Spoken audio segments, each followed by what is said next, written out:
नमस्कार। यह है कहानियों का अद्भुत संसार, किस्सा कहानी। किस्सा कहानी में आज मैं हूँ भारती कुमारी। आप सबको सुना रही हूँ फलक की सदस्य वंदना गुप्ता जी की लिखी हुई कहानी अव्यक्त प्रेम। कंप्यूटर युग में मेल के बजाय पत्र का लिफाफा मिलने पर आश्चर्य हुआ। किसको नहीं होगा। उत्सुकता इतनी कि तुरंत ही पढ़ने बैठ गई। पर ये क्या, संबोधन के स्थान पर सिर्फ बिंदियां। मैं सांस रोककर आगे पढ़ने लगी। आपको अजीब लग रहा होगा रिक्त संबोधन से लिखा पत्र। पहले सोचा कि नाम लिखूं, फिर नहीं लिखा। क्यों? पत्र पढ़ते पढ़ते आप समझ जाएंगी। कोई सीधा रिश्ता भी तो नहीं है आपसे, फिर क्या संबोधन दूं? मैं खुद ही पेशोपेश में हूं। रिश्ता नहीं होते हुए भी हम बहुत गहरे जुड़े हैं। चलिए मेरे कुछ सवालों के जवाब दीजिए। पहला प्रश्न, प्रेम आपके लिए क्या है? एक दोस्ती, एक विश्वास, एक एहसास, या कि सिर्फ एक स्वार्थ? नहीं समझ पा रही? चलिए दूसरा प्रश्न, प्यार की मंजिल क्या है? मिलन या जुदाई? शादी ना हो तब भी क्या आप प्यार की मंजिल पा सकते हैं? सोचना जरूर। जवाब मिला? अभी भी नहीं? चलिए तीसरा प्रश्न, प्यार हो जाता है या किया जाता है? पत्र का एक एक वाक्य मुझ में उत्सुकता जगा रहा था। शायद यह भी कि कॉलेज जमाने का कोई आशिक होगा। मुझे चाहने वालों की कमी नहीं थी। आगे पढ़ना शुरू किया। आप सोच रही होंगी कि यह अनजान और गुमनाम कोई पुराना आशिक होगा। आप मुस्कुरा रही हैं। देखिए कितना बेहतर जाना है मैंने आपको। बस आपकी इसी मुस्कुराहट में के अनेक दीवाने थे, पता ही है आपको। कुछ आपको देखकर ही खुश हो जाते थे, कुछ आपसे बात कर पाते थे, कुछ आपको छू भी पाते थे, क्योंकि आप दोस्ती खुलकर करती थीं। कॉन्वेंट स्कूल में सहशिक्षा में पढ़ने से मित्रता में कोई भेद ना था, चाहे लड़का हो या लड़की। सही कहा ना मैंने? अब आप फिर से सोच में गुम हैं। सोचिए, गहराई से सोचिए। कुछ याद आया? हाँ या नहीं? मैं अतीत में चली गई। सच ही तो है, मैं बहुत उन्मुक्त थी अपने कॉलेज लाइफ में, और दोस्ती का दायरा भी बहुत बड़ा था। अमीर पिता की बेटी होने से खर्च भी खूब करती थी। लगभग रोज ही आउटिंग, मूवी, पिकनिक और मस्ती, यही तो जिंदगी थी। बॉयफ्रेंड्स भी खूब बदले थे, लेकिन प्रश्न अभी भी अनुत्तरित था। यह कौन सा आशिक है मेरा? मैं फिर से पढ़ने लगी। अब आपके जहन में बहुत सारे नाम गड्ढमड्ढ हो रहे होंगे, फिर भी आपने मुझे अब तक नहीं पहचाना। सही है ना? तो चलिए याद कीजिए एक नाम, रोहन। ओह, सारे जाले एकदम साफ हो गए। रोहन, इस नाम ने सोच की धुंध को परे हटा एक चेहरा याद दिला दिया। एक अजीब सा, कुछ खोया खोया सा रहने वाला कवि टाइप और टॉपर। इसने तब तो मेरे नजदीक आने की कोशिश भी नहीं की, और मैं भी उसकी तरफ से बेपरवाह ही रहती।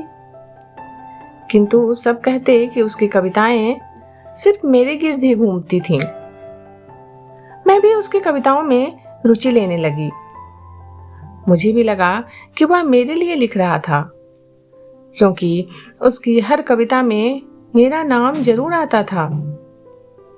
शब्द अलग था पर अर्थ वही होते थे। वह मेरी तरफ देखता भी नहीं था और मेरी लोकप्रियता ने मुझ में कुछ अहंकार पैदा कर दिया था। सब मेरे दीवाने हैं, मुझसे दोस्ती को ललायत। मैं अपनी तरफ से दोस्ती की पहल नहीं करती थी। वह जितनी मेरी अपेक्षा करता, मैं उतना ही उसकी ओर आकर्षित हो रही थी। किंतु मेरा अहंकार मुझे यह स्वीकार करने नहीं दे रहा था।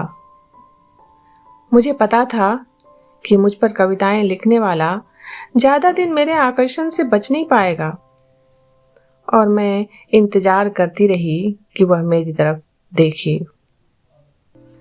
पर वह पता नहीं किस मिट्टी का बना था। एक ही कैंपस में रहने के बावजूद मुझसे बेखबर सा, और उसकी यह निर्लिप्तता मुझ में क्रोध पैदा कर रही थी।